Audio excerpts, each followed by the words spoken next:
السلام علیکم ورحمۃ اللہ وبرکاتہ۔ بسم اللہ الرحمن الرحیم، الحمد للہ رب العالمین، والصلاة والسلام علی رسولہ الکریم محمد وعلی آلہ واصحابہ اجمعین، اما بعد۔ اعوذ باللہ من الشیطان الرجیم، بسم اللہ الرحمن الرحیم۔ یا ایہا النبی انا ارسلناک شاہدا ومبشرا ونذیرا وداعیا الی اللہ باذنہ وسراجا منیرا۔ وقال اللہ تبارک وتعالی قل ان کنتم تحبون اللہ فاتبعونی یحببکم اللہ ویغفر لکم ذنوبکم۔ محترم سامعین کرام، نوجوان ساتھیوں، بزرگان دین اور خواتین ملت اسلامیہ، جیسا کہ اس بات کا اعلان کیا گیا تھا کہ آج کے درس کا موضوع امت اسلامیہ پر رسول اکرم صلی اللہ علیہ وسلم کے حقوق، اس موضوع سے متعلق رہے گا۔ کوشش کی جائے گی کہ جو حقوق رسول اکرم صلی اللہ علیہ وسلم کے امت اسلامیہ پر اور مسلمانوں پر واجب ہوتے ہیں، ان کو قرآن و سنت کے دلائل کی روشنی میں آپ کے سامنے پیش کیا جائے۔ موضوع بہت وسیع ہے، لیکن مناسبت یہی ہے کیونکہ ربیع الاول شروع ہو چکا ہے، ہم ربیع الاول میں داخل ہو چکے ہیں، اور چند ہی دنوں کے بعد عید میلاد النبی کے نام سے ایک خرافات کا اہتمام اور بدعات کے ذریعے اپنے اعمال کو ضائع کرنے کا انتظام خود مسلمان کرنے والے ہیں۔ اسی مناسبت سے یہ موضوع یہاں پر رکھا گیا ہے۔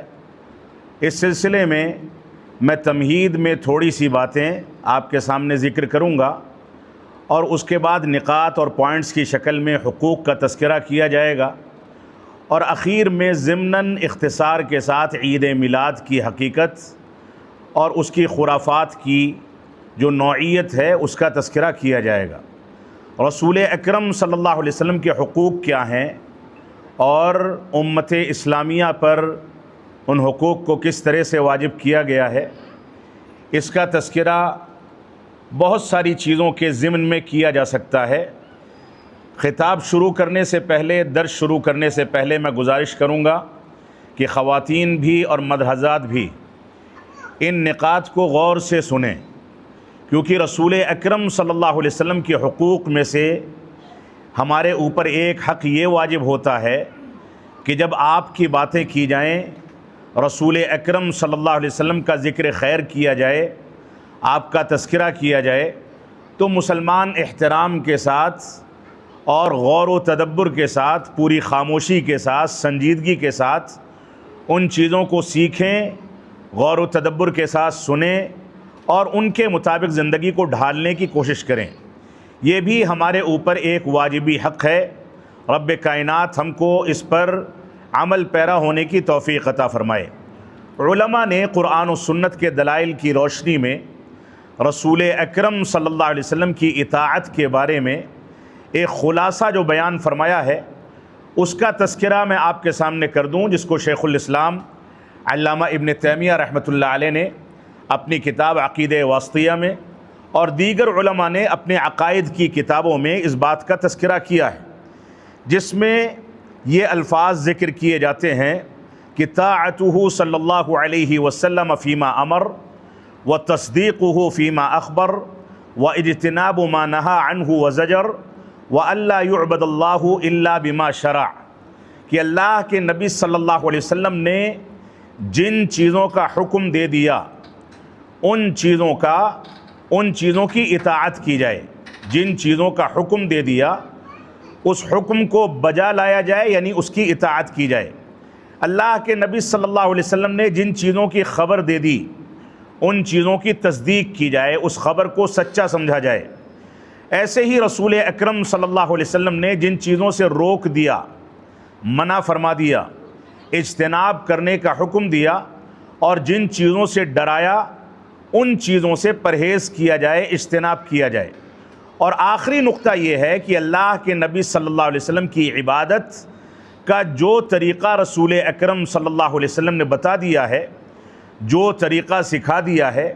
عبادت کرنے کی جو کیفیت بتا دی ہے، اللہ رب العالمین کی عبادت اسی طریقے پر کی جائے۔ یہ چند چیزوں کا مجموعہ ہے جو قرآن و سنت کے دلائل کی روشنی میں علماء نے جمع کر دیا ہے۔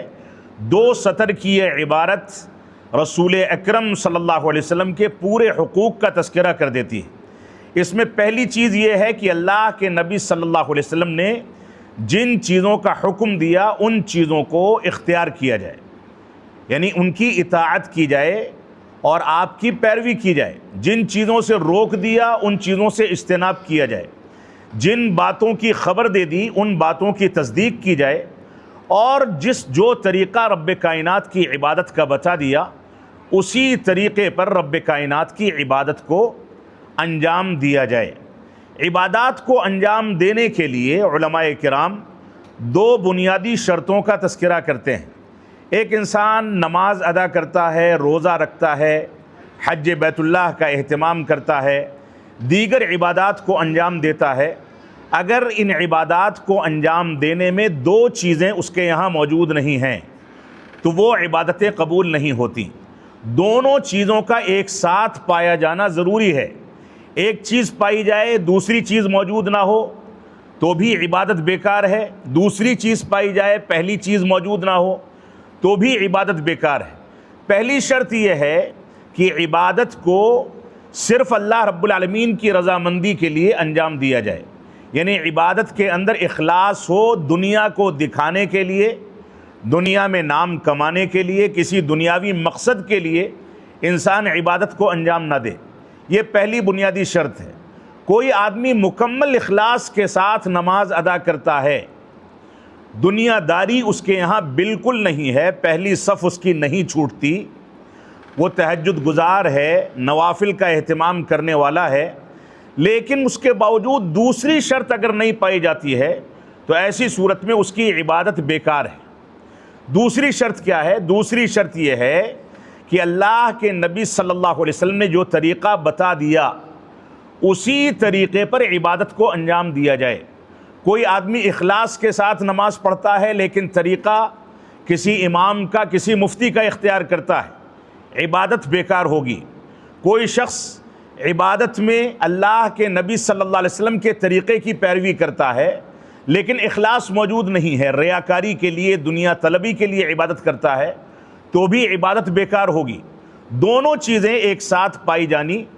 ضروری ہیں، جو دونوں چیزیں اس عبارت کے اندر ذکر کر دی گئی ہیں۔ تو یہاں پر اس عبارت کے تناظر میں ہم کو رسول اکرم صلی اللہ علیہ وسلم کے مقام کو سمجھنا چاہیے۔ اللہ رب العالمین نے بہت واضح الفاظ میں قرآن مجید میں اس بات کا تذکرہ کر دیا ہے۔ فرمایا من یطع الرسول فقد اطاع اللہ، جس نے رسول اکرم صلی اللہ علیہ وسلم کی پیروی کی گویا اس نے اللہ رب العالمین کی اطاعت اور پیروی کی۔ یعنی اللہ رب العالمین کی اطاعت کے لیے ضروری ہے کہ ہم رسول اکرم صلی اللہ علیہ وسلم کی نقالی اور پیروی کریں۔ اللہ رب العالمین کی اطاعت مکمل ہو جاتی ہے اللہ کے نبی صلی اللہ علیہ وسلم کی اطاعت کے ذریعے۔ اگرچہ مقام مختلف ہے، اللہ رب العالمین کے آگے سجدہ کرنا جائز ہے بلکہ کبھی واجب ہے، لیکن رسول اکرم صلی اللہ علیہ وسلم کے آگے سجدہ کرنا حرام ہے، شرک ہے۔ اللہ رب العالمین کا مقام الگ ہے، رسول اکرم صلی اللہ علیہ وسلم کا مقام الگ ہے، لیکن حجیت کے لحاظ سے جو مقام قرآن مجید کو حاصل ہے وہی مقام سنت رسول اور رسول اکرم صلی اللہ علیہ وسلم کی احادیث صحیحہ کو حاصل ہے۔ یہی وجہ ہے کہ اللہ کے نبی صلی اللہ علیہ وسلم فرماتے ہیں الا انی اوتیت القرآن ومثلہ معہ، اے لوگو سنو، مجھ کو قرآن مجید دیا گیا اور اسی جیسی ایک چیز اور دی گئی۔ قرآن مجید دیا گیا یعنی اللہ رب العالمین کی کتاب اللہ کے نبی صلی اللہ علیہ وسلم پر نازل کی گئی، اور اسی جیسی ایک چیز اور یعنی حدیث رسول۔ دونوں چیزوں کا مقام حجیت کے لحاظ سے، دلیل کے لحاظ سے یکساں ہے۔ قرآن مجید کہتا ہے کہ نماز پڑھو، روزہ رکھو، حج بیت اللہ کا اہتمام کرو۔ قرآن مجید کہتا ہے کہ فلاں فلاں امور میں رب کائنات کے اس حکم کو مان لو، لیکن قرآن مجید خاموش ہے نماز کے طریقے کے بارے میں، حج کی تفاصیل کے بارے میں، زکوٰۃ کی تفاصیل کے بارے میں، مختلف احکامات کی تفاصیل کے بارے میں، تو قرآن مجید مجمل حکم دیتا ہے، یہ کہتا ہے کہ ایسا کرو،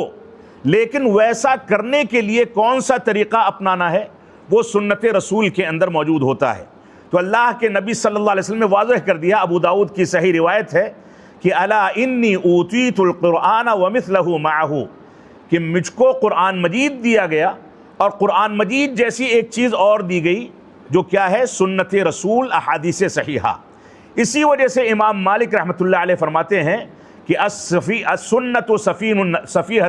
سفینۃ النجات، سنت جو ہے یہ نجات کی کشتی ہے۔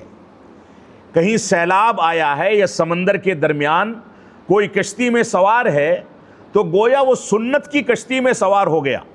اگر کوئی آدمی سنت کو اپنائے گا نجات پا جائے گا، اور جو سنت کو نہیں اپنائے گا یعنی کشتی کو چھوڑ دے گا، سنت کو چھوڑ دے گا، وہ ہلاک ہو جائے گا۔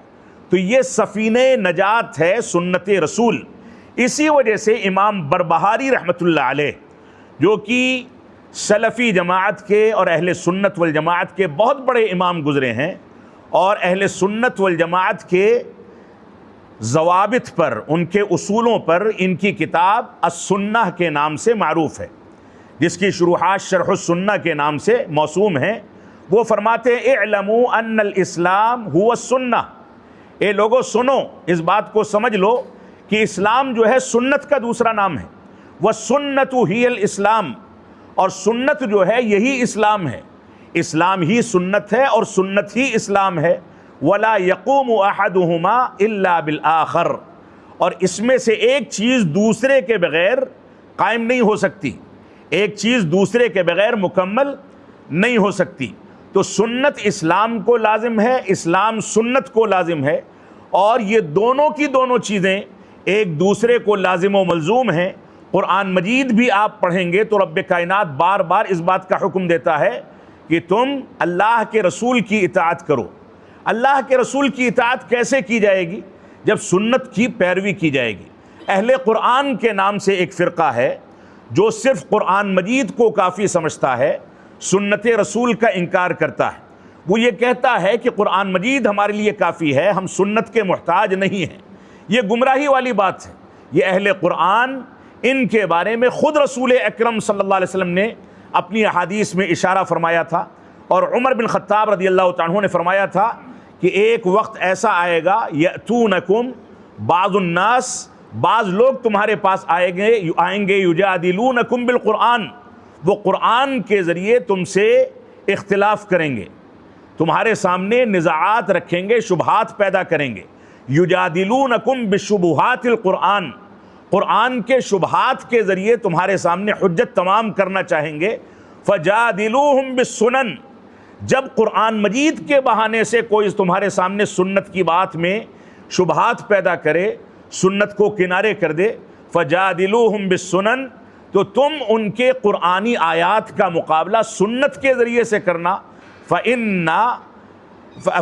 السنہ، کیونکہ سنت جو ہے، یہ اہل سنت جو ہیں یہ قرآن مجید کو زیادہ بہتر طریقے سے سمجھتے ہیں اور اس کو سمجھ کر کے اس کی پیروی کرتے ہیں۔ تو سنت کا مقام اتنا اونچا ہے، حدیث رسول کا مقام اتنا اونچا ہے کہ سنت کے ذریعے، حدیث کے ذریعے بسا اوقات ہم کو ایسا حکم ملتا ہے جس پر قرآن مجید خاموش ہے۔ قرآن مجید میں وہ حکم موجود ہی نہیں ہے جس پر ہمیں عمل کرنے کا حکم دیا گیا ہے، لیکن وہ حکم سنت رسول کے اندر موجود ہے۔ ایسے ہی سنت رسول کے اندر اتنی قوت رب کائنات نے رکھی ہے کہ کبھی کبھار سنت کے ذریعے قرآن مجید کی آیت کو منسوخ کیا جاتا ہے۔ جیسا کہ سورہ نساء کی ایک آیت تھی، اس کے اندر رب کائنات نے ایک حکم نازل کیا، اور اس کے بعد اس حکم کو بھی، اس آیت کو بھی سنت رسول کے ذریعے منسوخ کر دیا۔ وہ آیت قرآن مجید میں آج موجود نہیں ہے۔ اللہ کے نبی صلی اللہ علیہ وسلم نے اپنی احادیث میں بتایا کہ ایسی آیت تھی، پہلے اس کا حکم سنت کے ذریعے سے منسوخ ہوا، اور اس کے بعد اس کی تلاوت اور اس کا وجود بھی ختم کر دیا گیا۔ تو یہ سنت رسول کا مقام ہے کہ سنت رسول کبھی کبھار قرآن مجید کو منسوخ کر دیتی ہے۔ ایسے ہی قرآن مجید کے اندر بہت سارے ایسے احکامات ہیں جو مجمل انداز سے ذکر کیے گئے، لیکن سنت رسول اس کی تفصیل بیان کرتی ہے۔ مثال کے طور پر نماز کا حکم، نماز کے احکامات سنت میں ملیں گے۔ قرآن مجید کہتا ہے وَالسَّارِقُ وَالسَّارِقَةُ فَاقْطَعُوا أَيْدِيَهُمَا،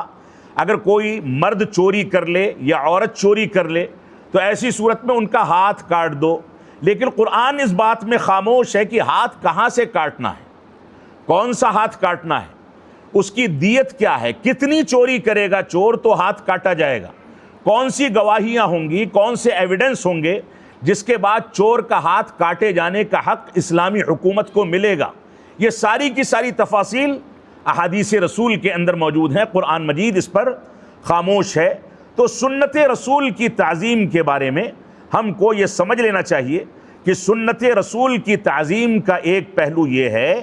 کہ اس میں بالکل بھی اعراض نہ کیا جائے، اس سے کنارہ کشی بالکل بھی نہ کی جائے، نہ عقلی لحاظ سے اس سے اعراض کیا جائے، نہ قیاس کے لحاظ سے اس سے اعراض کیا جائے، نہ ذوق کے لحاظ سے اس سے اعراض کیا جائے، اور نہ سیاست کے لحاظ سے اس سے اعراض کیا جائے، بلکہ سنت رسول جب ثابت ہو جائے اور دلیل واضح ہو جائے تو اس کے خلاف کوئی بھی بہانہ تلاش کرنا، نہ اپنے شوق کے لحاظ سے، نہ سیاست کے لحاظ سے، نہ عقلی لحاظ سے، نہ قیاس کر کے کوئی بھی بہانہ تلاش کرنا، کوئی بھی توجیہ کرنا، حیلہ بہانہ کرنا، یہ سب کا سب حرام ہو جاتا ہے۔ ہماری ذمہ داری ہے کہ سنت رسول کو یہ مقام دے کر کے چلیں۔ اللہ کے نبی صلی اللہ علیہ وسلم کے مقام کے بارے میں تھوڑی سی تمہیدی باتیں کر کے میں آگے بڑھوں گا۔ اللہ رب العالمین نے فرمایا اِنَّا أَعْطَيْنَاكَ الْكَوْثَرَ فَصَلِّ لِرَبِّكَ وَانْحَرْ إِنَّ شَانِئَكَ هُوَ الْأَبْتَرُ۔ رب کائنات نے فرمایا کہ ہم نے آپ کو کوثر عطا فرمایا ہے۔ کوثر کی تفاصیل احادیث رسول کے اندر موجود ہیں۔ ایک حوض ہے جس کے اندر لوٹے اور پینے کے برتن، پانی پینے کے برتن ہوں گے جو آسمان کے ستاروں کے مانند چمک رہے ہوں گے، اور رسول اکرم صلی اللہ علیہ وسلم کی سچی پیروی کرنے والے آپ کے دستے مبارک سے کوثر کے مقام پر پانی پینے کے مستحق قرار پائیں گے۔ جو ایک بار آپ کے دستے مبارک سے سیراب ہو جائے گا اس کو کبھی بھی پیاس نہیں لگے گی۔ یہ احادیث میں اس بات کا تذکرہ ملتا ہے، اور اسی کوثر کے مقام پر ایک روایت میں اس بات کا ذکر ملتا ہے کہ امت محمدیہ کے لوگ رسول اکرم صلی اللہ علیہ وسلم کی جانب بڑھ رہے ہوں گے، دوسرے انبیاء سفارش کے لیے ان کو آگے بڑھا دیں گے تو ان کو فرشتے روک دیں گے۔ اللہ کے نبی صلی اللہ علیہ وسلم فرمائیں گے یہ تو میرے امتی ہیں، ان کو کیوں روک رہے ہو؟ یہ کیسے فرمائیں گے کہ میرے امتی ہیں؟ آپ کو غیب تو پتہ نہیں، لیکن اس کے باوجود آپ فرمائیں گے کہ میرے امتی ہیں۔ اس کی علامت بتائی گئی کہ امت محمدیہ کے اعضائے وضو قیامت کے دن چمک رہے ہوں گے۔ یہ امت محمدیہ کی ایک علامت ہے۔ تو فرشتے رسول اکرم صلی اللہ علیہ وسلم سے کہیں گے کہ آپ کو نہیں پتہ کہ ان لوگوں نے آپ کے بعد دین میں تبدیلی کر دی، آپ کی سنت سے انحراف کر لیا، اپنے طریقے کو اپنا کر کے اس کے مطابق زندگی گزارنے لگے۔ تو اللہ کے نبی صلی اللہ علیہ وسلم فرمائیں گے سحقاً سحقاً لمن غیر بعدی، میرے بعد جن لوگوں نے تبدیلی کر دی ان کو مجھ سے دور کر دیا جائے۔ تو یہ سنت کی عظمت ہے کہ سنت رسول پر عمل کرنے والا کوثر پر رسول اکرم صلی اللہ علیہ وسلم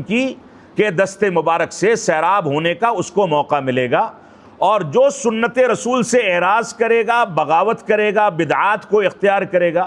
وہ اس سے محروم کر دیا جائے گا۔ اللہ کے نبی صلی اللہ علیہ وسلم کے بارے میں آگے فرمایا اللہ رب العالمین نے کہ آپ اللہ کے لیے نماز پڑھیں، قربانی کریں، اور اس کے بعد فرمایا ان شأنک هو الابتر، رب کائنات نے آپ کو جو شان دے رکھی ہے، آپ کی جو عظمت ہے وہ ابتر ہے۔ ابتر کہا گیا، ایسی شان کو کہا جاتا ہے کہ جو آپ کے خلاف رہتی دنیا تک بدتمیزی کرے گا، آپ کی توہین کرے گا، رب کائنات اس کے وجود کو ختم کر دے گا، اس کی نسل آگے چلنے نہیں پائے گی۔ بے شمار مثالیں ماضی قریب تک بلکہ حال میں بھی دنیا کے اندر دیکھی گئی ہیں کہ اللہ کے نبی صلی اللہ علیہ وسلم کی توہین کرنے والے جس انداز سے نیست و نابود ہو جاتے ہیں، ان کا مشن ان کی موت کے ساتھ ختم ہو جاتا ہے۔ اللہ رب العالمین ان کی اولاد میں ان کے سامنے عذاب دکھا دیتا ہے۔ اس کی ایک چھوٹی سی مثال اسی علاقے کے ایک پڑھے لکھے شخص کی مثال ہے جو ایک بڑے تعلیمی ادارے کا بڑا ذمہ دار تھا، اس کا وی سی تھا، وہ رسول اکرم صلی اللہ علیہ وسلم کی توہین کا مرتکب ہوا۔ آخری عمر میں اس کے بارے میں بتاتے ہیں کہ اپنے کمرے میں بیدار ہوتا تھا،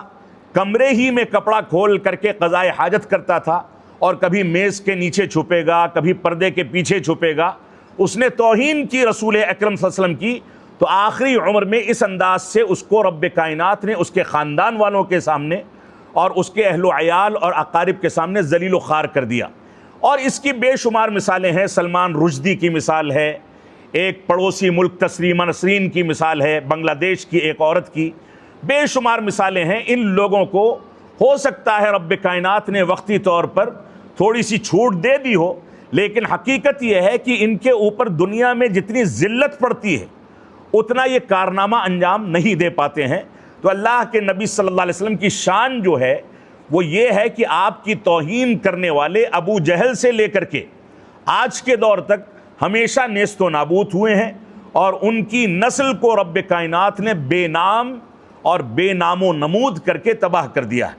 اللہ کے نبی صلی اللہ علیہ وسلم کی ایک شان یہ ہے کہ اللہ رب العالمین نے فرمایا اقتربت الساعۃ وانشق القمر،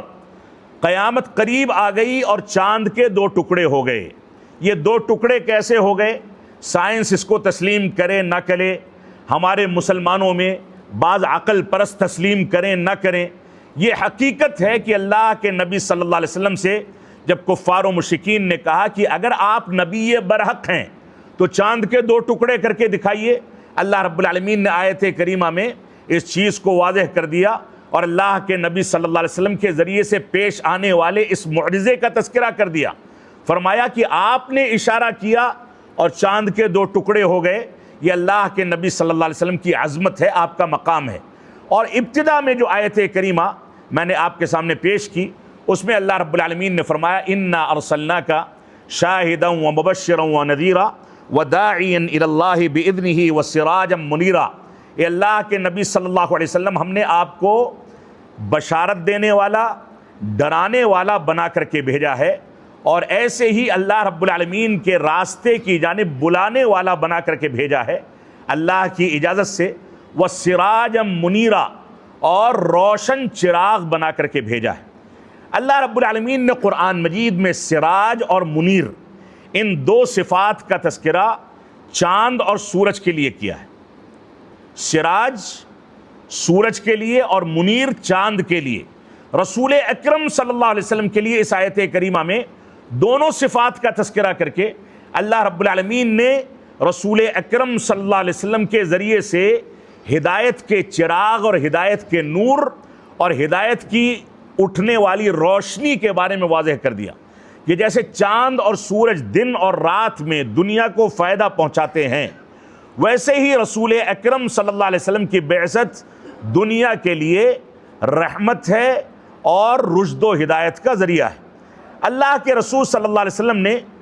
ایک چیز کا تذکرہ کیا، صحیح ترمذی کی صحیح روایت ہے، واثلہ بن اسقع رضی اللہ تعالیٰ عنہ روایت کرتے ہیں۔ اس روایت سے بھی آپ کے مقام کا اندازہ کیا جا سکتا ہے۔ آپ نے فرمایا ان اللہ اصطفیٰ من ولد ابراہیم اسماعیل واصطفیٰ من ولد اسماعیل بنی کنانہ واصطفیٰ من بنی کنانہ قریشا واصطفیٰ من قریش بنی ہاشم واصطفانی من بنی ہاشم۔ اللہ کے نبی صلی اللہ علیہ وسلم فرماتے ہیں کہ اللہ رب العالمین نے ابراہیم علیہ السلام کو اسماعیل علیہ السلام کو ابراہیم علیہ السلام کے ذریعے سے چنا، اور اس کے بعد اسماعیل علیہ السلام کی اولاد کو بنی کنانہ یعنی بنی کنانہ جو خاندان ہے اس سے چنا، اس قبیلے سے چنا، اور اس کے بعد بنی کنانہ سے قریش کو نکالا، قریش کا انتخاب کیا، اور قریش کے انتخاب سے اور ان کے ذریعے سے رب کائنات نے بنو ہاشم کا انتخاب کیا، اور اس کے بعد بنو ہاشم سے رسول اکرم صلی اللہ علیہ وسلم کا انتخاب کیا گیا۔ یہ انتخاب در انتخاب ہے۔ دنیا کے معزز ترین خاندانوں سے جو خاندان نکلے، ان خاندانوں سے خاندان در خاندان یہ خاندان نکلتے چلے گئے، اخیر میں بنو ہاشم سے رسول اکرم صلی اللہ علیہ وسلم کو پیدا کیا گیا، اور اس خاندان کے آپ چراغ بنے۔ اس سے اللہ کے نبی صلی اللہ علیہ وسلم کے نسب کی عظمت کا اندازہ کیا جا سکتا ہے۔ اللہ کے نبی صلی اللہ علیہ وسلم فرماتے ہیں الا وانما حرم رسول اللہ مثل ما حرم اللہ، ابو داؤد کی صحیح روایت ہے۔ اے لوگو سنو، اس بات کو سمجھ لو کہ اللہ کے رسول صلی اللہ علیہ وسلم جس طریقے سے کسی چیز کو حرام کرتے ہیں یہ طریقہ ویسے ہی ہے جیسے رب کائنات حرام کرتا ہے، یعنی کسی چیز کو حرام کرنے کا اختیار جیسے رب کائنات کو دیا گیا ہے ویسے ہی رسول اکرم صلی اللہ علیہ وسلم کو رب کائنات کی اجازت سے دیا گیا۔ بغیر اجازت کے آپ بھی کسی چیز کو حرام نہیں کر سکتے، جس کی مثال قرآن مجید کے اندر موجود ہے کہ بعض زوجات نبی امہات المؤمنین نے جب اللہ کے نبی صلی اللہ علیہ وسلم سے شہد کے پانی اور شربت کے بارے میں یہ فرمایا کہ اس میں سے فلاں چیز کی مہک آتی ہے، اللہ کے نبی صلی اللہ علیہ وسلم کو وہ مہک پسند نہیں تھی، تو آپ نے اپنے اوپر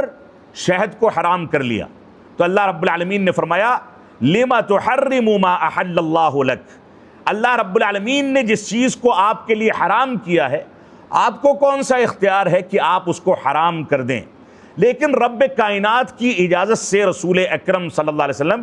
کسی چیز کو حلال یا حرام کرتے ہیں، آپ کو یہ اختیار دیا گیا ہے۔ علامہ البانی رحمۃ اللہ علیہ نے ایک بہت خوبصورت بات کہی ہے جو ان کی کتابوں کے اندر موجود ہے، کہتے ہیں وَكَمَا أَنَّهُ لَا مَعْبُودَ بِحَقٍ إِلَّا اللَّهُ فَكَذَلِكَ لَا مَتْبُوعَ بِحَقٍ إِلَّا رَسُولُ اللَّهِ صلی اللہ علیہ وسلم، کہتے ہیں کہ جیسے رب کائنات کے علاوہ کوئی معبود حقیقی نہیں ہے ویسے ہی رسول اکرم صلی اللہ علیہ وسلم کے علاوہ کوئی متبوع حقیقی نہیں ہے، یعنی جیسے ہم رب کائنات کی وحدانیت کے ساتھ اس کی ربوبیت میں، اس کی الوہیت میں، اس کے اسماء و صفات میں کسی کو شریک نہیں ٹھہرا سکتے، صرف تنہا اسی کی عبادت کرنی ہے، ویسے ہی رسول اکرم صلی اللہ علیہ وسلم کی اتباع اور پیروی میں آپ کا کوئی ثانی اور کوئی شریک نہیں ہو سکتا ہے۔ تو یہ رسول اکرم صلی اللہ علیہ وسلم کا مقام ہے۔ قعقاع الاوسی رحمۃ اللہ علیہ ایک بہت مشہور امام گزرے ہیں، ان سے کہا گیا، اس روایت کو سامنے رکھ کر کے آپ اس درس کی اہمیت کا اندازہ کر سکتے ہیں اور رسول اکرم صلی اللہ علیہ وسلم کے حقوق کی اہمیت کا اندازہ کر سکتے ہیں۔ قعقاع اوسی رحمۃ اللہ علیہ سے کہا گیا قُلْ لَنَا شَيْئًا عَنِ الْجَنَّةِ يُشَوِّقُنَا إِلَيْهَا، کہ مجھ کو جنت کے بارے میں کوئی ایسی بات بتائیے جس بات کے ذریعے سے مجھ کو جنت میں جانے کا شوق پیدا ہو، یعنی کوئی ایسی صفت جنت کی بتا دیجئے جس صفت کو سن کر کے میں دنوں رات جنت میں جانے کی تیاری کروں، یہ شوق پیدا ہو جائے، میری زندگی کی فطرت ثانیہ بن جائے۔ تو انہوں نے کیا فرمایا تھا؟ فیہا رسول اللہ صلی اللہ علیہ وسلم، فرمایا تھا کہ جنت کی سب سے عظیم نعمت یہ ہے کہ اس میں رسول اکرم صلی اللہ علیہ وسلم موجود ہوں گے۔ اس سے بڑی نعمت کسی مسلمان کے لیے نہیں ہو سکتی کہ جنت کا اس کو مستحق قرار دیا جائے اور اس کی ملاقات رسول اکرم صلی اللہ علیہ وسلم سے جنت میں ہو۔ صحابہ کرام وہ عظیم ہستیاں تھیں جن کو رب کائنات نے دنیا میں بھی رسول اکرم صلی اللہ علیہ وسلم کی صحبت عطا فرمائی، لیکن ہم اللہ کے نبی صلی اللہ علیہ وسلم کو دیکھنے سے، آپ سے ملاقات کرنے سے محروم رہے۔ اب ایک موقع امت اسلامیہ کو دیا گیا ہے کہ اگر وہ ایسا عمل کرے جس عمل کے نتیجے میں جنت کا مستحق قرار پائے تو جنت میں رسول اکرم صلی اللہ علیہ وسلم سے ملاقات کا موقع ملے گا۔ تو بڑی خوبصورت بات کہی، فیہا رسول اللہ صلی اللہ علیہ وسلم، اس سے بڑی شوق دلانے کی بات جنت کے بارے میں کیا ہو سکتی ہے کہ اس میں رسول اکرم صلی اللہ علیہ وسلم موجود ہوں گے۔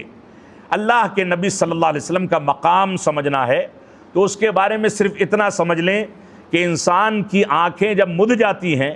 قبر کے حوالے کر دیا جاتا ہے، تو قبر میں جو 3 سوالات ہوتے ہیں،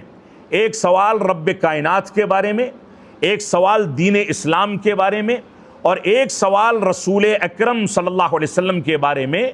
ہوگا کہ اللہ کے نبی صلی اللہ علیہ وسلم کے بارے میں تم کیا جانتے ہو۔ اس سوال کا جواب دیے بغیر جنت کے اندر نہ کوئی داخل ہو سکتا ہے، نہ قبر کے عذاب سے بچ سکتا ہے۔ بعض روایات میں ہے کہ 4 سوال کیے جائیں گے۔ چوتھا سوال یہ ہوگا کہ جب انسان تینوں سوالوں کا جواب دے دے گا تو فرشتے پوچھیں گے تعجب سے کہ یہ باتیں کیسے معلوم ہوئیں، تم نے اتنے آسانی سے جواب کیسے دے دیا؟ یعنی فرشتے خوشی کی وجہ سے اس کے سامنے چوتھی بار یہ سوال کریں گے، تم تو بڑے خوش نصیب ہو جو اس کا جواب دے لے گئے۔ تو 3 سوالوں میں ایک سوال رسول اکرم صلی اللہ علیہ وسلم کے بارے میں ہوگا۔ یہ سوال کسی امام یا ایسے ہی کسی ولی، کسی پیر، کسی مفتی کے بارے میں نہیں ہوگا جس کی مسلمان تقلید کرتے ہوں یا پیروی کرتے ہوں، بلکہ یہ سوال رسول اکرم صلی اللہ علیہ وسلم کے بارے میں ہوگا۔ اب یہاں سے میں ابتدا کروں گا رسول اکرم صلی اللہ علیہ وسلم کے ان حقوق کے بارے میں جو امت اسلامیہ کے اوپر واجب ہوتے ہیں۔ پہلا حق جو ہمارے اوپر اللہ کے نبی صلی اللہ علیہ وسلم کا واجب ہوتا ہے وہ یہ ہے کہ اللہ کے نبی صلی اللہ علیہ وسلم پر ایمان رکھا جائے، آپ پر ایمان رکھا جائے۔ اللہ رب العالمین کا فرمان ہے فآمنوا باللہ ورسولہ النبی الامی الذی یؤمن باللہ وکلماتہ واتبعوہ لعلکم تہتدون۔ سورہ اعراف میں رب کائنات نے ارشاد فرمایا، اے لوگو سنو، اللہ رب العالمین پر ایمان لاؤ، اس کے رسول پر ایمان لاؤ، اس نبی پر ایمان لاؤ جو نبی امی تھا۔ نبی امی تھا یعنی لکھنا پڑھنا نہیں جانتا تھا۔ لکھنا پڑھنا نہ جاننے کے باوجود اس نے دنیا کی رہنمائی اتنے قائدانہ انداز میں، اتنی گہرائی کے ساتھ، اتنی زیادہ رشد و ہدایت اور نور کے ساتھ کی ہے۔ یہ اس کے حق پر ہونے کی دلیل ہے۔ جو آدمی لکھنا پڑھنا نہ جانے وہ ایسی باتیں کرے کہ سمندر کی تہوں میں کیا ہے، بارش برستی ہے تو اس سے کون سے معجزات ابھرتے ہیں۔ جو نبی لکھنا پڑھنا نہیں جانتا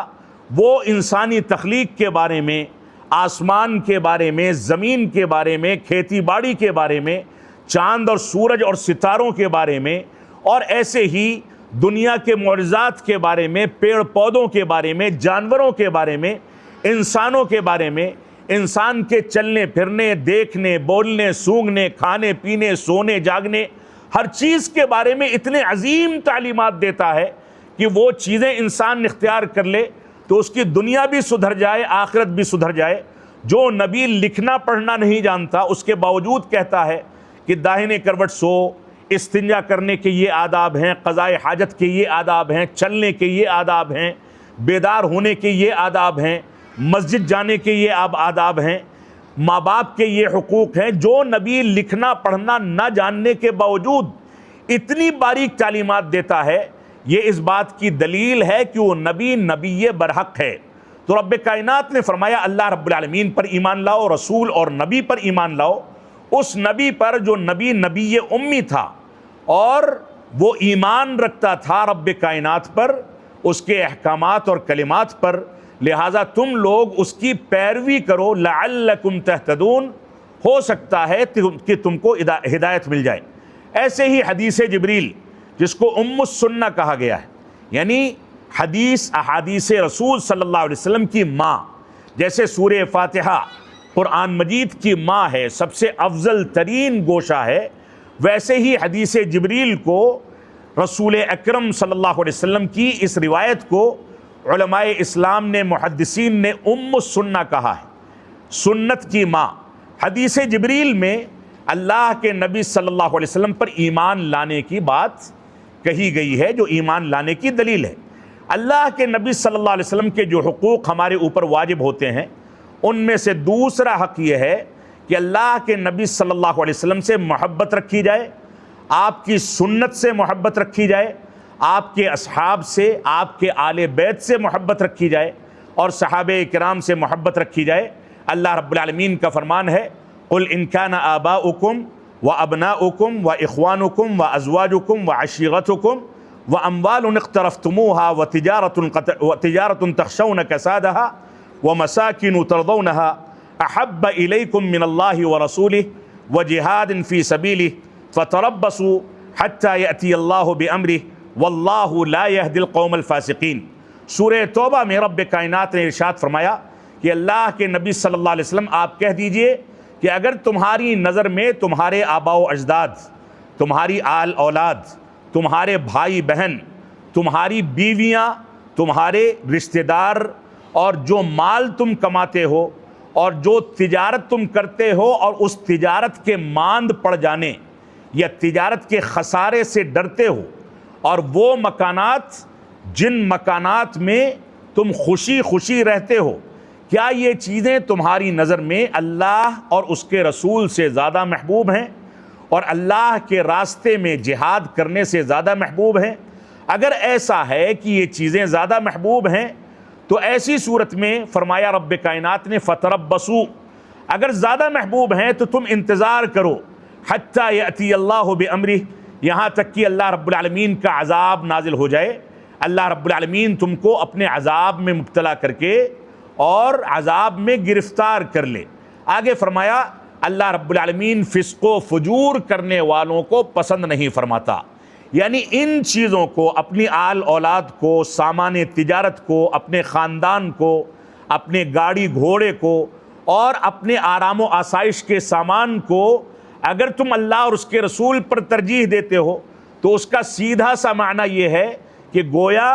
تم اللہ اور اس کے رسول کے احکامات کے بجائے ان لوگوں کے حکم کو مانو گے اور اللہ اور اس کے رسول کے پیغام کو کنارے کر دو گے۔ لہذا تمہاری ذمہ داری یہ ہے کہ مقدم رکھو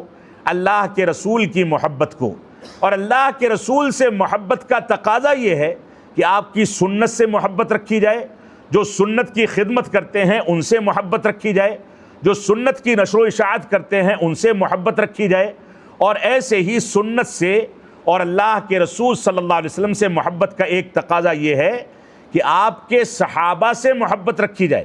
کیونکہ اللہ رب العالمین نے ان صحابہ کا انتخاب رسول اکرم صلی اللہ علیہ وسلم کے لیے بذات خود فرمایا تھا، اور رسول اکرم صلی اللہ علیہ وسلم کی ہر چیز میں، تمام اتار چڑھاؤ میں زندگی کے صحابہ کرام نے پورا کا پورا ساتھ دیا تھا۔ تو صحابہ کرام سے محبت رکھنا یہ بھی رسول اکرم صلی اللہ علیہ وسلم سے محبت کا تقاضا ہے۔ آپ کے اہل و عیال سے، آل بیت اطہار سے محبت رکھنا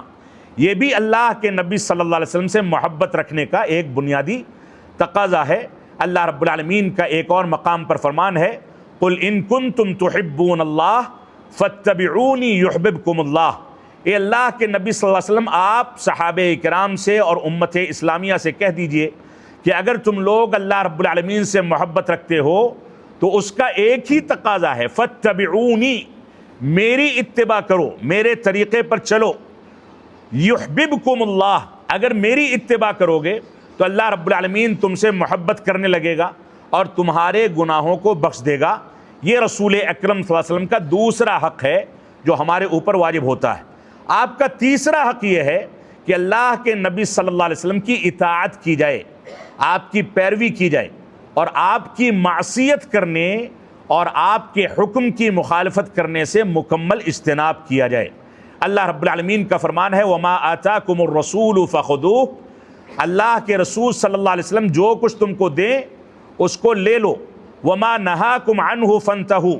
اور جن چیزوں سے روکیں ان چیزوں سے اجتناب کرو۔ یہ سورہ حشر کی آیت کریمہ ہے۔ اور اللہ رب العالمین نے فرمایا فَلْيَحْذَرِ الَّذِينَ يُخَالِفُونَ عَن أَمْرِهِ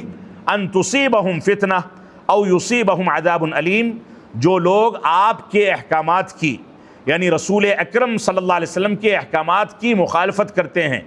ان کو ڈرنا چاہیے کہ ان کے اوپر کوئی فتنہ آ کر کے ان کو جکڑ لے یا ان کو کسی دردناک عذاب میں مبتلا کر دیا جائے۔ اور اللہ کے نبی صلی اللہ علیہ وسلم کا فرمان ہے، صحیح بخاری صحیح مسلم کی روایت ہے، من اطاعنی فقد اطاع اللہ، جس نے میری اطاعت کی اس نے اللہ رب العالمین کی اطاعت کی، ومن عصانی فقد عصى اللہ، اور جس نے میری معصیت اور نافرمانی کی اس نے گویا اللہ رب العالمین کی معصیت اور نافرمانی کی۔ اور اللہ کے نبی صلی اللہ علیہ وسلم ایک اور مقام پر فرماتے ہیں، صحیح بخاری کی روایت ہے، کل امتی يدخلون الجنة الا من ابى قیل ومن یأبى یا رسول اللہ قال من اطاعنی دخل الجنہ ومن عصانی فقد ابى۔ اللہ کے نبی صلی اللہ علیہ وسلم نے فرمایا کہ میری امت کا ہر شخص جنت میں داخل ہوگا مگر جس نے سرکشی کی وہ جنت میں داخل نہیں ہوگا۔ صحابہ اکرام نے پوچھا کہ سرکشی کرنے والے لوگ کون ہیں؟ تو آپ نے فرمایا جس نے میری اطاعت کی وہ جنتی ہے، اور جس نے میری نافرمانی کی گویا اس نے سرکشی کی وہ جہنمی ہوگا۔ ایسے ہی رسول اکرم صلی اللہ علیہ وسلم کا چوتھا حق جو ہمارے اوپر واجب ہوتا ہے وہ یہ ہے کہ اللہ کے نبی صلی اللہ علیہ وسلم کی اتباع کی جائے، آپ کی پیروی کی جائے، اور آپ کو اپنے لیے آئیڈیل اور اسوہ سمجھا جائے۔ تمام کے تمام امور میں آپ کو آئیڈیل بنایا جائے اور آپ کی اقتداء کی جائے، آپ کی ہدایت کے ذریعے ہدایت پکڑی جائے۔ سلف صالحین نے اس سلسلے میں باضابطہ اس ضابطے کا تذکرہ کیا ہے کہ قرآن و سنت کو لازم پکڑنا اور رسول اکرم صلی اللہ علیہ وسلم کی اتباع کرنا۔ اتباع کیسے کی جائے گی؟ سلف صالحین اپنے ضوابط میں ذکر کرتے ہیں کہ اتباع کے بالمقابل نہ عقل کا استعمال کیا جائے گا، اور ایسے ہی اتباع کے بالمقابل نہ اہل بدعت اور اہل کلام کی پیروی بھی نہیں کی جائے گی، بلکہ ان کے مناہج سے اور ان کی گمراہیوں سے اجتناب کیا جائے گا۔ اللہ کے نبی صلی اللہ علیہ وسلم کا فرمان ہے فَإِنَّهُ مَن يَعِشْ مِنْكُمْ بَعْدِي فَسَيَرَىٰ اخْتِلَافًا كَثِيرًا۔ اے لوگو سنو، تم میں سے جو میرے بعد زندگی گزاریں گے وہ عن قریب بہت سارے اختلافات دیکھیں گے۔ جب اختلافات دیکھیں فَعَلَيْكُمْ بِسُنَّتِي وَسُنَّتِ الْخُلَفَاءِ الرَّاشِدِينَ الْمَهْدِيِّينَ۔ جب وہ لوگ اختلاف دیکھیں تو تمہارے لیے ضروری ہے کہ میری سنت کو اپناؤ اور خلفائے راشدین کی سنت کو اپناؤ جو ہدایت یافتہ تھے۔ اللہ کے نبی صلی اللہ علیہ وسلم کے بارے میں اللہ رب العالمین نے اسی وجہ سے حکم دیا کہ اگر رب کائنات سے محبت رکھتے ہو تو اللہ کے نبی صلی اللہ علیہ وسلم کی اتباع کرو، تو اللہ رب العالمین تم سے محبت کرے گا اور تمہارے گناہوں کو بخش دے گا۔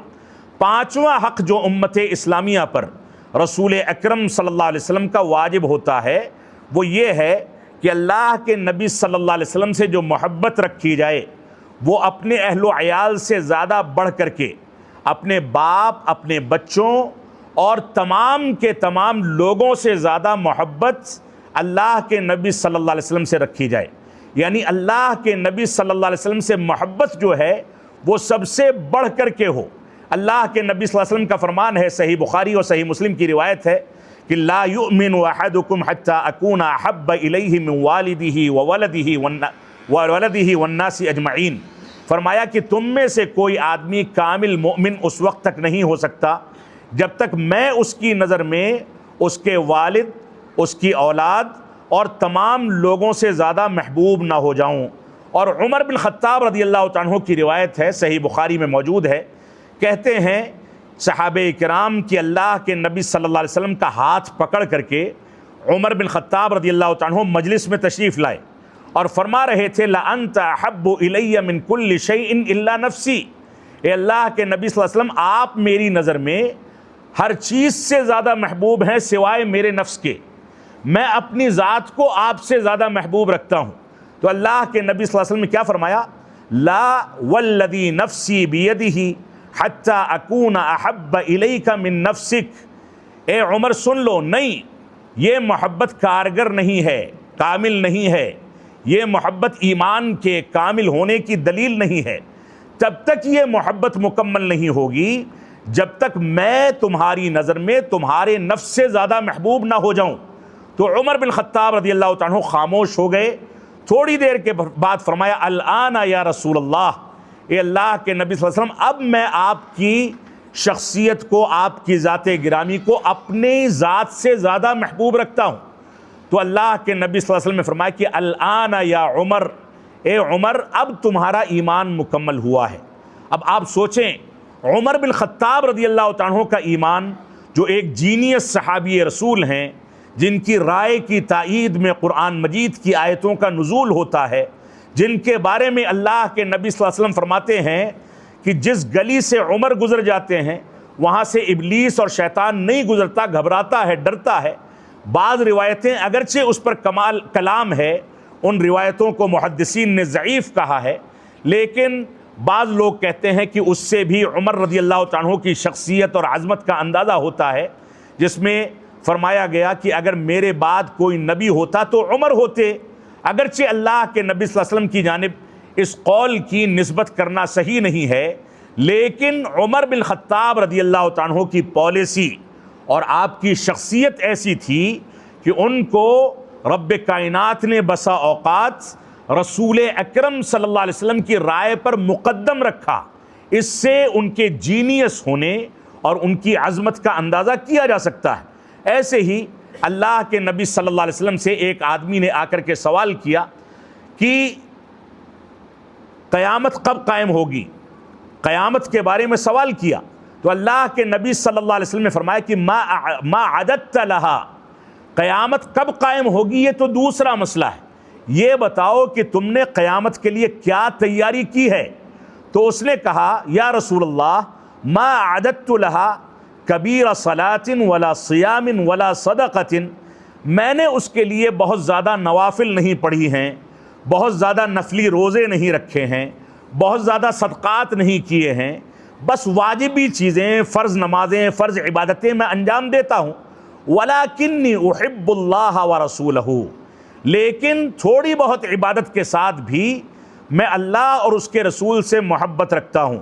تو آپ نے کیا فرمایا؟ انت مع من احببت، تم قیامت کے دن ان لوگوں کے ساتھ ہوگے جن سے محبت رکھتے ہو۔ صحابہ کرام کے بارے میں روایات میں ملتا ہے کہ صحابہ کرام رسول اکرم صلی اللہ علیہ وسلم کی محبت کو پانے کے لیے، اس کو بٹورنے کے لیے کاوشیں کرتے تھے، نقالی کرتے تھے، اس کے لیے کوششیں کرتے تھے، محنت و جستجو کرتے تھے کہ آپ کی محبت ہم کو حاصل ہو جائے، اور اس محبت کی بنیاد پر قیامت کے دن جنت میں آپ کی معیت ہم کو مل جائے، ہم صدیقین میں، شہداء میں شامل کر لیے جائیں۔ تو اللہ کے نبی صلی اللہ علیہ وسلم نے یہاں آسان نسخہ بتا دیا ہے کہ انسان اللہ اور اس کے رسول سے محبت رکھے اور محبت کے تقاضوں کی تکمیل کرے، تو آخرت میں اس محبت کی بنیاد پر اس کو رسول اکرم صلی اللہ علیہ وسلم کی صحبت جنت میں نصیب ہوگی اور آپ کی شفاعت بھی نصیب ہوگی۔ یہ صحیح بخاری اور صحیح مسلم کی روایت ہے۔ امام شافعی رحمۃ اللہ علیہ کے معروف اشعار ہیں، اس میں فرماتے ہیں تعصی الالہ وانت تظہر حبہ، تم اللہ رب العالمین کی معصیت کرتے ہو، نافرمانی کرتے ہو، جبکہ اللہ کے نبی صلی اللہ علیہ وسلم سے محبت کا اظہار کرتے ہو۔ یہ حقیقت میں بڑی عجیب بات ہے۔ لو کان حبک صادقا لاطعتہ، اگر تمہاری محبت سچی ہوتی تو تم اس کی اطاعت کرتے۔ ان المحب لمن یحب مطیع، کیونکہ محبت کرنے والا جس سے محبت کرتا ہے اس کا فرمانبردار ہوتا ہے، اس کا مطیع و فرمانبردار ہوتا ہے، اس کی اطاعت کرتا ہے۔ رسول اکرم صلی اللہ علیہ وسلم کا چھٹا حق جو امت اسلامیہ پر واجب ہوتا ہے وہ یہ ہے کہ رسول اکرم صلی اللہ علیہ وسلم کی توقیر اور آپ کے احترام اور آپ کی نصرت کا اہتمام کیا جائے۔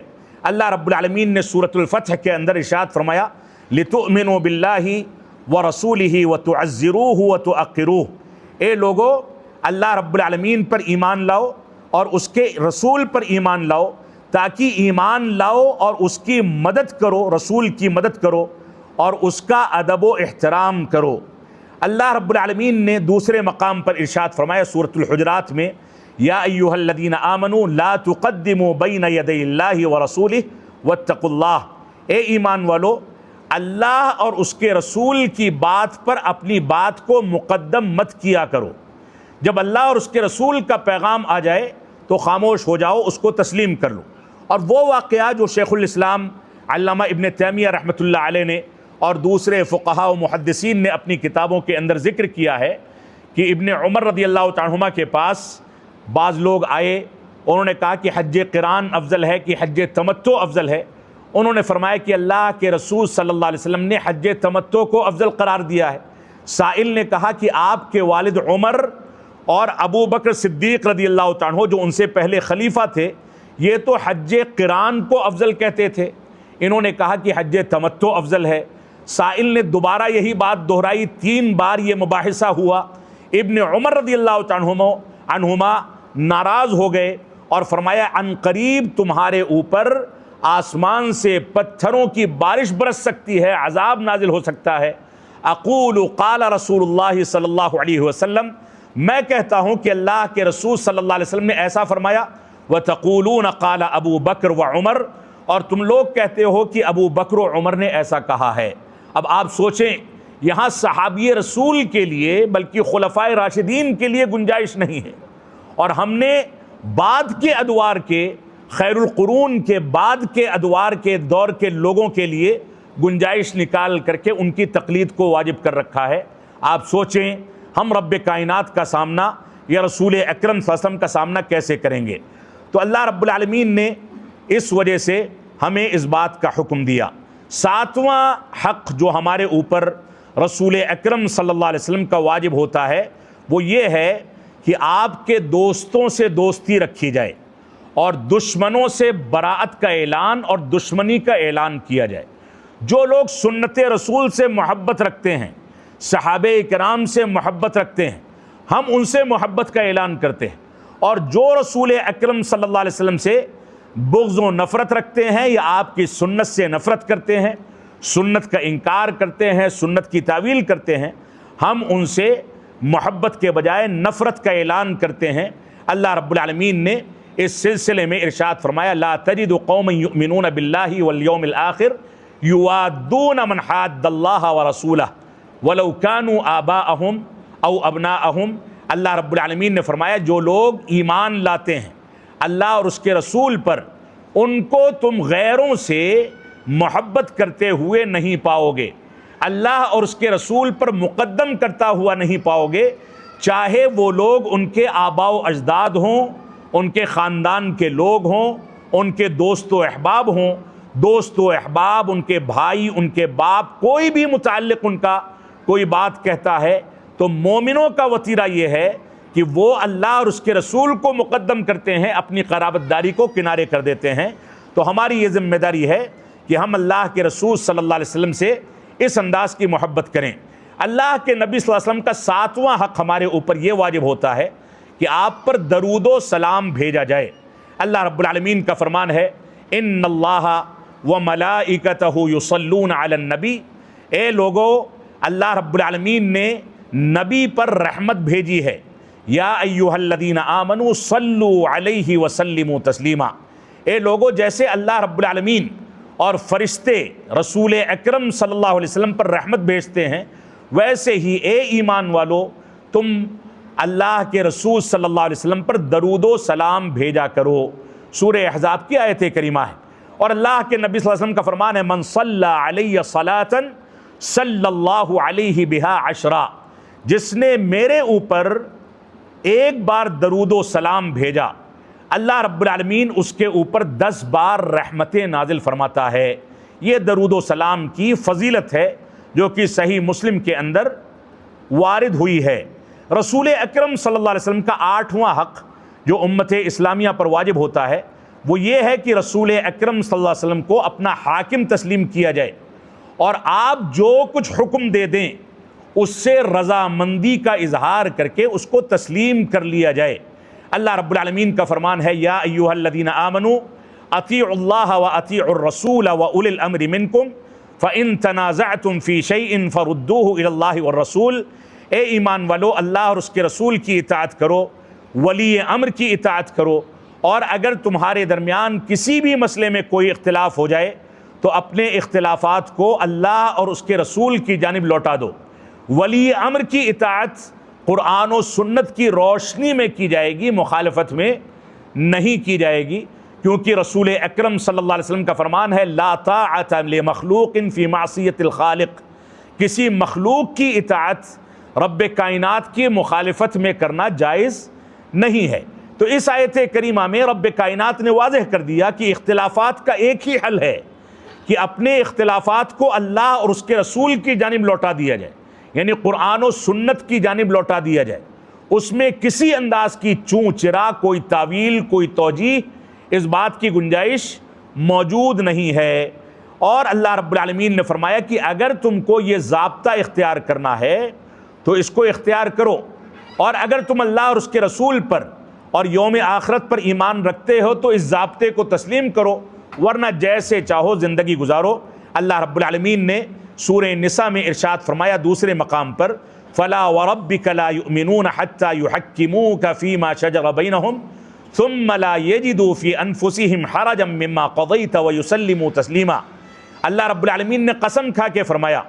آپ کے رب کی قسم، یہ لوگ اس وقت تک کامل مومن نہیں ہو سکتے یا اس وقت تک مومن نہیں ہو سکتے جب تک اپنے اختلافات کو، اپنے نزاعات کو اور اپنے مسائل کو آپ کے سامنے آپ کو حکم بنا کر کے پیش نہ کر دیں، اور اس کے بعد آپ جو فیصلہ کر دیں یا آپ کے بعد آپ کی سنت کے مطابق جو فیصلہ کر دیا جائے اس کے آگے سر تسلیم خم کر دیں اور اس کو تسلیم کرنے میں کسی انداز کا حرج محسوس نہ کریں۔ آپ نے جو فیصلہ کر دیا اس فیصلے کو راضی برضا ہو کر کے تسلیم کر لیا جائے۔ نواں حق جو آج کے درس میں آخری بات ہے آپ کے سامنے بیان کرنی ہے وہ یہ ہے کہ اللہ کے نبی صلی اللہ علیہ وسلم سے کے بارے میں غلو کرنے یا کسی انداز کی تقصیر کرنے سے اجتناب کیا جائے، افراط و تفریط سے اجتناب کیا جائے۔ اللہ کے نبی صلی اللہ علیہ وسلم کا فرمان ہے، قُلْ لَا أَقُولُ لَكُمْ عِنْدِي خَزَائِنُ اللَّهِ وَلَا أَعْلَمُ الْغَيْبِ وَلَا أَقُولُ لَكُمْ إِنِّي مَلَكٌ إِنْ أَتَّبِعُ إِلَّا مَا يُوحَى إِلَيَّ۔ سورہ انعام کی آیت کریمہ ہے، اللہ کے نبی صلی اللہ علیہ وسلم نے فرمایا کہ میں تم سے یہ نہیں کہتا کہ میرے پاس اللہ کے خزانے ہیں، میرے پاس اللہ کے خزانے نہیں ہیں، بلکہ اللہ کے خزانے اللہ کے پاس ہیں، اور نہ میں یہ دعویٰ کرتا ہوں کہ مجھ کو غیب کا علم ہے، میں غیب بھی نہیں جانتا ہوں۔ ولا اقول لکم انی ملک، اور نہ میں یہ دعویٰ کرتا ہوں کہ میں کوئی فرشتہ ہوں، بلکہ میں انسان ہوں۔ میں تو صرف اس دنیا میں اس لیے آیا ہوں، ان اتبع الا ما یوحى الی، میں دنیا میں اس لیے آیا ہوں تاکہ میری جانب جو کچھ وحی نازل ہوتی ہے اس کی پیروی کروں، اس کی اتباع کروں۔ ایسے ہی ایک اور مقام پر رب کائنات نے سورہ اعراف کے اندر ارشاد فرمایا، قُلْ لَا أَمْلِكُ لِنَفْسِي نَفْعًا وَلَا ضَرًّا۔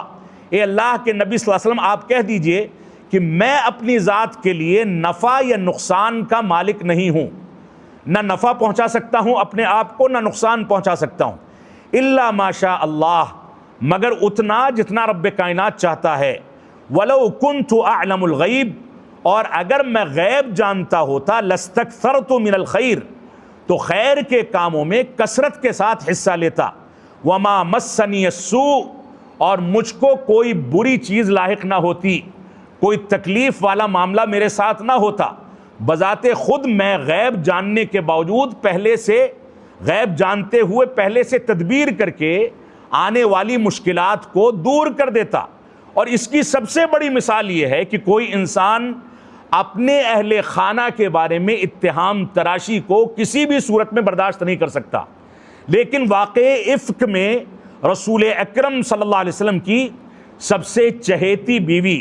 عائشہ صدیقہ رضی اللہ عنہا پر اتہام لگایا گیا کہ انہوں نے فلاں کے ساتھ ناجائز تعلقات بنائے ہیں۔ اللہ کے نبی صلی اللہ علیہ وسلم تکلیف میں تھے، وحی کے ذریعے آپ کو خبر دی گئی، باتیں پھیلنے لگیں۔ کبھی خادمہ سے پوچھتے ہیں کہ تم عائشہ کے بارے میں کیا جانتی ہو؟ خادمہ کہتی ہیں عائشہ تو اتنی سیدھی ہے کہ آٹا گود کر کے سو جاتی ہے اور بکری آ کر کے آٹے کو کھا لیتی ہے، اس کو خبر ہی نہیں ہوتی۔ ایسی اتنی سودھی خاتون کوئی غلط کام کیسے کر سکتی ہے؟ لیکن اللہ کے نبی صلی اللہ علیہ وسلم کو تصدیق کرنی تھی۔ حکم نازل ہوا، اللہ کے نبی صلی اللہ علیہ وسلم نے حکم دیا عائشہ کو کہ تم اپنے باپ کے گھر یعنی ابو بکر صدیق رضی اللہ عنہ کے گھر چلی جاؤ۔ عائشہ صدیقہ رضی اللہ عنہ کو کچھ بھی خبر نہیں تھی۔ جب باتیں ان تک پہنچی، بتائی گئیں، تو وہ غم میں نڈھال ہو گئیں۔ ابو بکر صدیق رضی اللہ عنہ یعنی اپنے مائکے میں زندگی گزارتی تھی۔ اس کے بعد رب کائنات نے سورہ نور کی 10 آیتیں پے در پے نازل فرمائیں کہ عائشہ کے اوپر اتہام لگانے والے جھوٹے ہیں، واقع افک کے نتیجے میں ان کے اوپر سزائیں اور کوڑے کی سزا دی جائے، ان کو سر عام کوڑا مارا جائے کہ ان لوگوں نے یہ اتہام کیوں لگایا۔ رسول اکرم صلی اللہ علیہ وسلم فوراً بھاگے ہوئے عائشہ صدیقہ کے گھر جاتے ہیں اور ابو بکر صدیق رضی اللہ عنہ کہتے ہیں کہ جاؤ اپنے پیارے حبیب کا شکریہ ادا کرو کہ انہوں نے آ کر کے تم کو لینے کے لیے وہ تشریف لائے ہیں تو عائشہ صدیقہ رضی اللہ تعالیٰ اتنی ذہانت کی مالک تھیں، اتنا گہرا علم رکھتی تھیں، اتنا مضبوط عقیدہ تھا، فرماتی ہیں کہ ان کا شکریہ کس بنیاد پر ادا کروں؟ یہ براءت کا اعلان تو رب کائنات نے کیا ہے، اس نے میرے دامن کو پاک کیا ہے، میں اس کا شکر ادا کروں گی، ان کا شکریہ ادا کرنے کی ضرورت نہیں ہے۔ یہ ذہانت تھی، یہ مقام تھا، یہ علم کی گہرائی تھی۔ اللہ کے نبی صلی اللہ علیہ وسلم فرماتے ہیں کہ اے عائشہ، جب تم ناراض ہوتی ہو تو میں سمجھ جاتا ہوں کہ کیسے ناراض ہو، تم مجھ سے ناراض ہو، تھوڑا سا کھینچی سے ہو، تھوڑا سا دوری اختیار کی ہو کر رکھی ہے۔ تو عائشہ صدیقہ رضی اللہ تعالیٰ نے پوچھا کہ وہ کیسے؟ تو آپ نے فرمایا تم جب کہتی ہو کہ ابراہیم کے رب کی قسم، تب میں سمجھ جاتا ہوں کہ تم مجھ سے ناراض ہو۔ جب تم کہتی ہو کہ محمد کے رب کی قسم، تب میں سمجھ جاتا ہوں کہ تم مجھ سے ناراض نہیں ہو۔ یہ مقام تھا عائشہ کا۔ ان کے اوپر کوئی اتہام لگائے اور اس انداز کی باتیں کی جائیں اور اس کے بعد کوئی یہ دعویٰ کرے کہ اللہ کے نبی صلی اللہ علیہ وسلم غیب جانتے تھے، اس کے باوجود آپ ان چیزوں کی چپیٹ میں آ کے تکلیف کی زندگی گزار رہے ہیں۔ آپ کے اوپر حملے کیے گئے، آپ کو قتل کرنے کی سازشیں کی گئیں، آپ کے خلاف سازشیں کی گئیں، اس کے باوجود آپ نے صبر و تحمل سے کام لیا۔ ان آیات میں اس بات کی وضاحت رسول اکرم صلی اللہ علیہ وسلم نے فرما دی ہے کہ اگر میں خیر کو پانا چاہتا اور غیب جانتا تو خیر میں کثرت کے ساتھ آگے بڑھتا اور غیب کی بنیاد پر بہت ساری آنے والی مشکلات کو پہلے سے ٹال دیا کرتا، جبکہ ایسا نہیں ہے۔ میں غیب نہیں جانتا۔ رب کائنات ہم کو ان چیزوں کو سمجھنے کی توفیق عطا فرمائے۔ اب دوسرا پہلو جو اس کے 2 منٹ کے اندر میں سمیٹ کر کے اپنے خطاب کو ختم کروں گا، دوسرا پہلو ہے عید میلاد النبی کو انجام دینے والوں کا پہلو۔ رسول اکرم صلی اللہ علیہ وسلم کا فرمان ہے خیر الناس قرنی ثم الذین یلونہم ثم الذین یلونہم، سب سے بہتر زمانہ میرا زمانہ ہے اور اس کے بعد وہ زمانہ جو اس کے بعد آئے گا، پھر وہ زمانہ جو اس کے بعد آئے گا، صحابہ کرام کا زمانہ، تابعین کا اور تبع تابعین کا زمانہ۔ یہ پورا دور گزر گیا۔ رسول اکرم صلی اللہ علیہ وسلم کا 23 سالہ دور نبوت، 40 سال کی عمر میں آپ کی وفات، اور اس کے بعد آپ دیکھیں اللہ کے نبی صلی اللہ علیہ وسلم کی سب سے چہیتی بیوی عائشہ صدیقہ رضی اللہ تعالیٰ تقریباً 47 سال کی عمر میں ان کی وفات ہوتی ہے۔ جب اللہ کے نبی صلی اللہ علیہ وسلم کی وفات ہوئی تو صرف 18 سال کی تھیں۔ وہ پورا دور گزر گیا اور اس کے بعد اللہ کے نبی صلی اللہ علیہ وسلم کے عہد مبارک کے بعد خلافت راشدہ کے تقریباً 30 سال گزر گئے۔ حسن رضی اللہ تعالیٰ کے 6 سال تقریباً گزر گئے۔ معاویہ رضی اللہ تعالیٰ کے 19 سال گزر گئے۔ خلافت امویہ میں عمر بن عبدالعزیز رحمۃ اللہ علیہ کا دور اور دوسرے خلفاء کا دور گزر گیا۔ خلافت بنو عباسیہ گزر گئی، محدثین اور فقہا کا دور گزر گیا، لیکن کسی دور میں اللہ کے نبی صلی اللہ علیہ وسلم کی ولادت کے دن کو عید کے طور پر نہیں منایا گیا۔ خیر القرون کے بعد بھی کئی صدیاں گزر گئیں، لیکن اس بات کا اہتمام نہ محدثین نے کیا، نہ صحابہ نے کیا، نہ تابعین نے، نہ تبع تابعین نے، نہ دوسرے افراد نے۔ اور خود رسول اکرم صلی اللہ علیہ وسلم نے اپنے سے پہلے والے آنے والے جو انبیاء تھے ان کی ولادت کے دن کا کوئی اہتمام نہیں کیا۔ یہ سارے کے سارے ادوار گزر گئے اور ساری کی ساری شخصیتیں گزر گئیں، لیکن بعد کے دور میں 630 ہجری میں اربل کے بادشاہ ملک مظفر نے، جو 630 ہجری میں جس کی وفات ہوئی ہے، یہ عیاش قسم کا، بدخلق قسم کا اور گانے بجانے اور ناچ گانے کرنے والا، اس کا اہتمام کرنے والا ایک بادشاہ تھا، اور فاطمیوں سے اس کا تعلق تھا۔ فاطمیوں کے بارے میں شیخ الاسلام علامہ ابن تیمیہ رحمۃ اللہ علیہ فرماتے ہیں کہ فاطمیوں کی نسبت یہ جھوٹی ہے، اور یہ بات بالکل معروف ہے کہ جمہور امت فاطمیوں کے نسب کو غلط قرار دیتی ہے، اور یہ کہتے تھے شیخ الاسلام کہ یہ لوگ مجوسیوں اور یہودیوں کی اولاد ہیں۔ فاطمی جو ہیں مجوسیوں اور یہودیوں کی اولاد ہیں، اور اس سلسلے میں مشہور بات یہ ہے کی جس پر احناف نے بھی گواہی دی ہے، مالکیہ نے بھی، شافعیہ نے بھی، حنابلہ نے بھی، اہل الحدیث نے بھی، اور سارے علماء اور محدثین نے اس بات پر گواہی دی ہے کہ اہل کلام اور ایسے ہی اہل سنت والجماعت کا ان لوگوں پر اور اہل کلام پر سخت کلام ہے، اور ان لوگوں کو ان لوگوں نے بدترین لوگوں میں شمار کیا ہے۔ اہل سنت والجماعت کے علماء فاطمیوں سے متعلق اس بات پر متفق ہیں کہ ان کے تمام سربراہان کافر ہیں، فاجر ہیں، فاسق ہیں، ملحد ہیں، زندیق ہیں، اور فرقہ معطلہ سے ان کا تعلق ہے، اور ایسے ہی یہ لوگ اسلام کے بنیادی عقائد کے منکر ہیں، مجوسیت اور بت پرستی کے داعی ہیں۔ یہ البدایہ والنہایہ کے اندر جو ابن کثیر رحمۃ اللہ علیہ کی کتاب ہے، اس کے اندر اس عقائد کا، فاطمیوں سے متعلق ان عقائد کا تذکرہ ہے۔ انہی فاطمیوں نے 630 ہجری میں، یعنی 5ویں صدی ہجری میں عید میلاد کی ایجاد کی، اور عید میلاد کو ایجاد کر کے اس کے بارے میں مسلمانوں کو اس بات پر ابھارا۔ پہلے میلاد ایجاد کی گئی علی رضی اللہ تعالیٰ عنہ کی، میلاد علی، میلاد حسن، میلاد حسین، اور اس کے بعد میلاد فاطمہ، پھر میلاد النبی۔ یہ سارے کے سارے امور اختیار کیے گئے، جبکہ حقیقت یہ ہے کہ رسول اکرم صلی اللہ علیہ وسلم کی ولادت باسعادت کے بارے میں اختلاف ہے۔ بعض محدثین اور علماء یہاں تک کہتے ہیں کہ ولادت باسعادت ربیع الاول کے مہینے میں ہوئی ہی نہیں ہے، لیکن 12 ربیع الاول کے بارے میں پورے کے پورے امت کا، سارے علماء کا، سارے مؤرخین کا، سارے سیرت نگاران کا 12 ربیع الاول کے بارے میں اس بات پر اتفاق ہے کہ آپ کی وفات کا حادثہ 12 ربیع الاول کو پیش آیا تھا۔ اور راجح قول کے مطابق اگر دیکھا جائے، اگرچہ اس پر بھی اتفاق نہیں ہے، راجح قول کے مطابق 9 ربیع الاول کو رسول اکرم صلی اللہ علیہ وسلم کی ولادت باسعادت ہوئی۔ بعض مورخین کہتے ہیں 2 ربیع الاول، بعض کہتے ہیں 5، بعض کہتے ہیں 7، مختلف تاریخیں ذکر کی ہیں۔ بعض لوگ کہتے ہیں ربیع الاول کا مہینہ نہیں، کوئی دوسرا مہینہ تھا،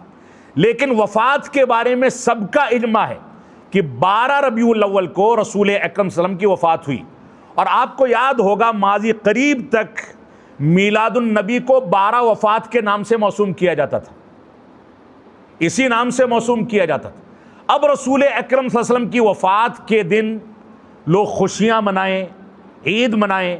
یہ کس طریقے سے جائز ہو سکتا ہے؟ یہ آپ کی توہین ہے۔ دوسری بات یہ ہے کہ اگر